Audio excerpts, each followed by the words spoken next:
Hi hello ನಮಸ್ಕಾರ. ನಿಮ್ಮೆಲ್ಲರಿಗೂ PS education Infotech ಚಾನಲ್ಗೆ ಹಾರ್ದಿಕವಾದಂತಹ ಸ್ವಾಗತ. ಸ್ನೇಹಿತರೆ ಹಾಗೂ ನನ್ನ ಮೆಚ್ಚಿನ ವಿದ್ಯಾರ್ಥಿಗಳೇ, ನಿಮಗೆಲ್ಲರಿಗೂ ಪ್ರಥಮ PUC ವಿದ್ಯಾರ್ಥಿಗಳಿಗೆ ಸಂಬಂಧಪಟ್ಟಂತೆ ಒಂದು ಅತ್ಯಂತ ಪ್ರಮುಖವಾದ ಮಾಹಿತಿಯನ್ನು ಈ ಒಂದು ವಿಡಿಯೋದ ಮೂಲಕ ನಾನು ನೀಡ್ತಾ ಇದ್ದೇನೆ. ಅಂದರೆ ಕರ್ನಾಟಕ ಶಾಲಾ ಪರೀಕ್ಷಾ ಮತ್ತು ಮೌಲ್ಯ ನಿರ್ಣಯ ಮಂಡಳಿ ಇವತ್ತು ಒಂದು ಪರಿಷ್ಕೃತ ವೇಳಾಪಟ್ಟಿಯನ್ನು, ಅಂದರೆ ಪ್ರಥಮ PUC ವಾರ್ಷಿಕ ಪರೀಕ್ಷೆಗೆ ಸಂಬಂಧಪಟ್ಟಂತೆ ಪರಿಷ್ಕೃತ ವೇಳಾಪಟ್ಟಿಯನ್ನು ಹೊರಡಿಸಿದ್ದು, ಈ ಮೊದಲಿನ ವೇಳಾಪಟ್ಟಿಯನ್ನು ನಾವು ಪರಿಗಣನೆಗೆ ತೆಗೆದುಕೊಳ್ಳದೆ ಈ ವೇಳಾಪಟ್ಟಿಯನ್ನು ತೆಗೆದುಕೊಂಡು ಈ ವೇಳಾಪಟ್ಟಿಯ ಪ್ರಕಾರ ನಾವು ಪರೀಕ್ಷೆಗೆ ಹಾಜರಾಗಬೇಕಾಗಿದೆ. ಹಾಗಾದರೆ ಏನು ಬದಲಾವಣೆಯಾಗಿದೆ, ಯಾವ ರೀತಿಯ ಪರೀಕ್ಷಾ ವೇಳಾಪಟ್ಟಿ ಪ್ರಕಟ ಆಗಿದೆ ಅನ್ನೋದನ್ನು ಈಗ ನಾನು ನಿಮ್ಮ ಮುಂದೆ ಪ್ರಸ್ತುತಪಡಿಸ್ತಾ ಇದ್ದೇನೆ. ಸ್ನೇಹಿತರೆ, ನೀವಿನ್ನೂ ಈ ಚಾನಲನ್ನು ಸಬ್ಸ್ಕ್ರೈಬ್ ಮಾಡಿಕೊಂಡಿರದೇ ಇದ್ದರೆ ದಯವಿಟ್ಟು ಸಬ್ಸ್ಕ್ರೈಬ್ ಮಾಡಿಕೊಳ್ಳಿ ಹಾಗೂ ಆ ಬೆಲ್ ಐಕಾನನ್ನು ಒತ್ತಿ ನೋಟಿಫಿಕೇಷನನ್ನು ಖಚಿತಪಡಿಸಿಕೊಳ್ಳಿ. ಸ್ನೇಹಿತರೆ, ಇಲ್ಲಿ ನೀವು ನೋಡ್ಬೋದು, ಪ್ರಥಮ PUC ವಾರ್ಷಿಕ ಪರೀಕ್ಷೆಗೆ ಸಂಬಂಧಪಟ್ಟಂತೆ ಇವತ್ತು ಕರ್ನಾಟಕ ಪ್ರೌಢಶಿಕ್ಷಣ ಪರೀಕ್ಷಾ ಮಂಡಳಿಯ ಪ್ರಕಾರ ಈ ಪರಿಷ್ಕೃತ ವೇಳಾಪಟ್ಟಿಯಲ್ಲಿ ಮೊದಲ ಪತ್ರಿಕೆ 12ನೇ ತಾರೀಕಿಗೆ ಪ್ರಾರಂಭ ಆಗ್ತದೆ. ಕನ್ನಡ ವಿಷಯದ ಒಂದು ವೇಳಾಪಟ್ಟಿ ಪ್ರಕಾರ ನಾವು ನೋಡಿದರೆ ಕನ್ನಡ ವಿಷಯದ ಪತ್ರಿಕೆ 12/2/2024 ಸೋಮವಾರ ಬೆಳಗ್ಗೆ 10:15ರಿಂದ ಮಧ್ಯಾಹ್ನ 1:30ಕ್ಕೆ ಅದು ಪ್ರಾರಂಭ ಆಗ್ತಾ ಇದೆ. ಇನ್ನು ಎರಡನೇದಾಗಿ 13ನೇ ತಾರೀಕು ಸಮಾಜಶಾಸ್ತ್ರ, ವಿದ್ಯುನ್ಮಾನ ಶಾಸ್ತ್ರ, ಗಣಕ ವಿಜ್ಞಾನ ಈ ವಿಷಯಕ್ಕೆ ಸಂಬಂಧಪಟ್ಟಂತಹ ಪರೀಕ್ಷೆ ನಡೀತಾ ಇದ್ದು, ಇದು ಕೂಡ ಬೆಳಿಗ್ಗೆ 10:15ರಿಂದ ಮಧ್ಯಾಹ್ನ 1:30ರವರೆಗೆ ನಡೀತಾ ಇದೆ. ಇನ್ನು 14ನೇ ತಾರೀಕು ಅವತ್ತು ತರ್ಕಶಾಸ್ತ್ರ, ವ್ಯವಹಾರಾಧ್ಯಯನ, ಗಣಿತ ಮತ್ತು ಶಿಕ್ಷಣ ಶಾಸ್ತ್ರಕ್ಕೆ ಸಂಬಂಧಪಟ್ಟ ವಿಷಯ ನಡೀತಾ ಇದ್ದು, ಅದು ಕೂಡ ಬೆಳಗ್ಗೆ 10:15ರಿಂದ ಮಧ್ಯಾಹ್ನ 1:30ರವರೆಗೆ ನಡೀತಾ ಇದೆ.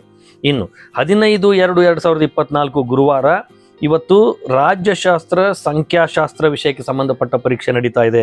ಅಂದರೆ 15ನೇ ತಾರೀಕಿನಂದು ರಾಜ್ಯಶಾಸ್ತ್ರ, ಸಂಖ್ಯಾಶಾಸ್ತ್ರ ಬೆಳಗ್ಗೆ 10:15ರಿಂದ ಮಧ್ಯಾಹ್ನ 1:30. ವಿದ್ಯಾರ್ಥಿನಿಗಳೇ ಗಮನಿಸಿ.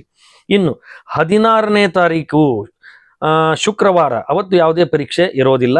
ಇನ್ನು 17ನೇ ತಾರೀಕು 17/2/2024 ಶನಿವಾರ ಭೂಗೋಳಶಾಸ್ತ್ರ ಮತ್ತು ಜೀವಶಾಸ್ತ್ರಕ್ಕೆ ಸಂಬಂಧಪಟ್ಟ ಪರೀಕ್ಷೆ ನಡೀತಾ ಇದ್ದು, ಬೆಳಗ್ಗೆ 10:15ರಿಂದ ಮಧ್ಯಾಹ್ನ 1:30ರವರೆಗೆ ಅದು ನಡೀತಾ ಇದೆ.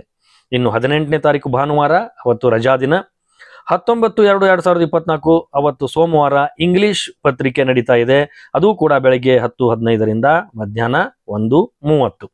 ಇನ್ನು ಮಂಗಳವಾರ 20/2/2024 ಐಚ್ಛಿಕ ಕನ್ನಡ, ಲೆಕ್ಕಶಾಸ್ತ್ರ, ಭೂಗರ್ಭಶಾಸ್ತ್ರ ಮತ್ತು ಗೃಹ ವಿಜ್ಞಾನಕ್ಕೆ ಸಂಬಂಧಪಟ್ಟ ಪರೀಕ್ಷೆ ನಡೀತಾ ಇದ್ದು, ಬೆಳಗ್ಗೆ 10:15ರಿಂದ ಮಧ್ಯಾಹ್ನ 1:30.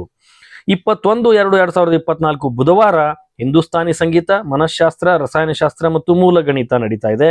ಇದು ಕೂಡ ಹಿಂದೂಸ್ತಾನಿ ಸಂಗೀತ ಬೆಳಿಗ್ಗೆ 10:15ರಿಂದ 12:30 ಆದರೆ ಮನಃಶಾಸ್ತ್ರ, ರಸಾಯನಶಾಸ್ತ್ರ ಮತ್ತು ಮೂಲ ಗಣಿತ ಬೆಳಿಗ್ಗೆ 10:15ರಿಂದ ಮಧ್ಯಾಹ್ನ 1:30ರವರೆಗೆ ನಡೀತಾ ಇದೆ. ಇನ್ನು 22ನೇ ತಾರೀಕು 22/2/2024 ಗುರುವಾರ ಅರ್ಥಶಾಸ್ತ್ರಕ್ಕೆ ಸಂಬಂಧಪಟ್ಟಂತ ಪತ್ರಿಕೆ ನಡೀತಾ ಇದ್ದು, ಬೆಳಿಗ್ಗೆ 10:15ರಿಂದ ಮಧ್ಯಾಹ್ನ 1:30. ಇನ್ನು 23/2/2024 ಶುಕ್ರವಾರ ಹಿಂದಿ ಪತ್ರಿಕೆ ಇದ್ದು, ಹಿಂದಿ ಪತ್ರಿಕೆಯು ಕೂಡ ಬೆಳಗ್ಗೆ 10:15ರಿಂದ ಮಧ್ಯಾಹ್ನ 1:30. ಇನ್ನು 24/2/2024 ಶನಿವಾರ ಇತಿಹಾಸ ಮತ್ತು ಭೌತಶಾಸ್ತ್ರ ವಿಷಯಕ್ಕೆ ಸಂಬಂಧಪಟ್ಟಂತೆ ಪರೀಕ್ಷೆ ನಡೀತಾ ಇದೆ. ಬೆಳಿಗ್ಗೆ 10:15ರಿಂದ ಮಧ್ಯಾಹ್ನ 1:30. ಮುಂದೆ 25/2/2024 ಭಾನುವಾರ ಅವತ್ತು ರಜಾ ದಿನ, ಅವತ್ತು ಯಾವುದೇ ಪತ್ರಿಕೆ ಇರೋದಿಲ್ಲ. 26/2/2024 ಸೋಮವಾರ ತಮಿಳು, ತೆಲುಗು, ಮಲಯಾಳಂ, ಮರಾಠಿ, ಉರ್ದು, ಸಂಸ್ಕೃತ, ಫ್ರೆಂಚ್ ವಿಷಯಕ್ಕೆ ಸಂಬಂಧಪಟ್ಟ ಪರೀಕ್ಷೆ ನಡೀತಾ ಇದೆ. ಬೆಳಗ್ಗೆ 10:15ರಿಂದ 1:30. ಇನ್ನು ಮಂಗಳವಾರ 27/2/2024 ಮಾಹಿತಿ ತಂತ್ರಜ್ಞಾನ, retail, automobile and beauty and wellness ಅನ್ನುವಂತಹ NSQF ಪತ್ರಿಕೆ ನಡೀತಾ ಇದೆ.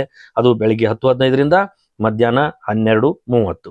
ಹೀಗೆ ಈ ಪ್ರಥಮ PUCಯ ಪರಿಷ್ಕೃತ ವೇಳಾಪಟ್ಟಿ ಬಿಡುಗಡೆಯಾಗಿದ್ದು, ನೀವೆಲ್ಲರೂ ಕೂಡ ಈ ವೇಳಾಪಟ್ಟಿಯನ್ನು ಫಾಲೋ ಮಾಡಿ ಈ ವೇಳಾಪಟ್ಟಿಯ ಪ್ರಕಾರ ನೀವು ಸಿದ್ಧತೆಯನ್ನು ಮಾಡಿಕೊಂಡು ಪರೀಕ್ಷೆಗೆ ಹಾಜರಾಗಿ ಯಶಸ್ವಿ ಆಗ್ತೀರಿ ಅನ್ನುವಂತಹ ಒಂದು ಭರವಸೆಯೊಂದಿಗೆ ಈ ವಿಡಿಯೋ ನಿಮಗೆ ಇಷ್ಟ ಆದಲ್ಲಿ ದಯವಿಟ್ಟು ಲೈಕ್ ಬಟನ್ ಅನ್ನು ಒತ್ತಿ ಹಾಗೂ ಈ ಚಾನಲನ್ನು ಸಬ್ಸ್ಕ್ರೈಬ್ ಮಾಡಿ. ನಮಸ್ಕಾರ.